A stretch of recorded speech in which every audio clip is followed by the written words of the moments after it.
So good morning, world. Hope everybody's doing okay today. I don't know whether I made a mistake yesterday or not, but I posted something about my personal situation, my medical situation on my broadcast yesterday. Obviously, so some people started questioning me, and I'll let you listen to the post in case you didn't hear it. Some people ask me all the time, why are you so adamant about this term limits now thing?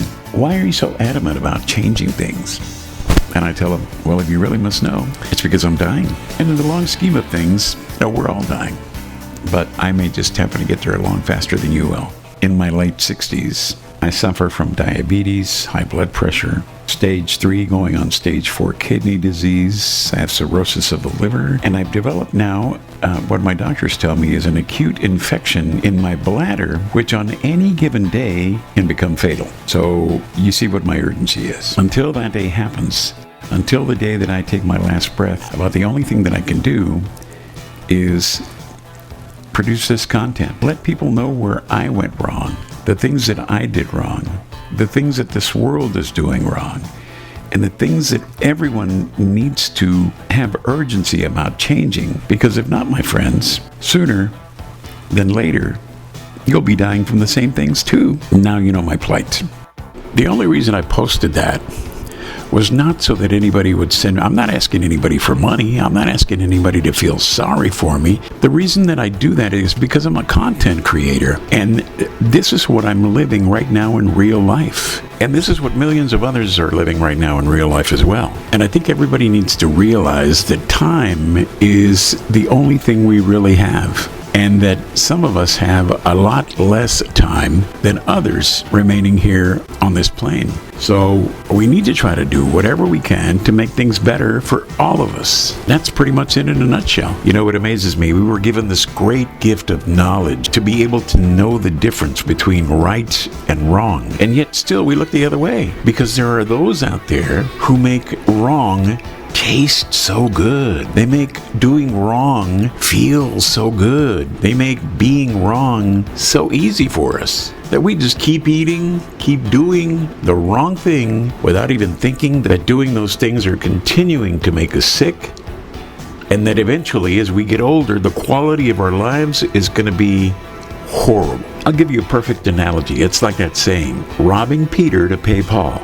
It's kind of like that. They're robbing Peter to pay Paul, but at the same time, they're making sure that Paul and his family are okay enough to continue to work and make money so that they can continue to rob him and continue to pay Paul, who is probably related to them, one of those politicians they have in their pocket that's going to continue making sure the circle keeps going over and over and over and over again. We're like lab rats on that wheel, going round and round and round and round. When is it going to stop? And it's obvious how they get us. Think about it when you walk into that big national grocery store next time. You know, I'm not going to call anybody out by name, but their name starts with a W and they're owned by a multi-billion-dollar family. Think about it when you walk into that store. The first thing you come across are potato chips, sodas, cupcakes, donuts, all kinds of pastry. And if you turn over to your left, oh my gosh, there's the produce department. And just on the other side of the produce department, more pastries, all kinds of sweet bread. And what happens when we overeat sweets and refined flours and GMOs? We become insulin resistant.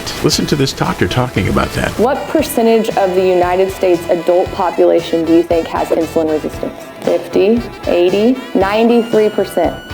93% of the adult population in the United States has insulin resistance. I check fasting insulin levels on every patient I see about 4 new patients a day, about 16 to 20 a week. We see about 40 new patients a week. I will tell you it is a rare week if we see one person with a normal insulin level. I didn't see any last week because I review all my labs. Young Oliver Anthony's got that viral country hit all over social media. It's called Rich Men North of Richmond. And somebody asked him just the other day, what is your message to people by that song? What I really want in the bigger scheme of things is just people to start appreciating each other for human beings and look beyond political differences and ideologies and a lot of things that I see corporate media and education doing, which is making everyone identify each other's differences and not their similarities. And what does that mean?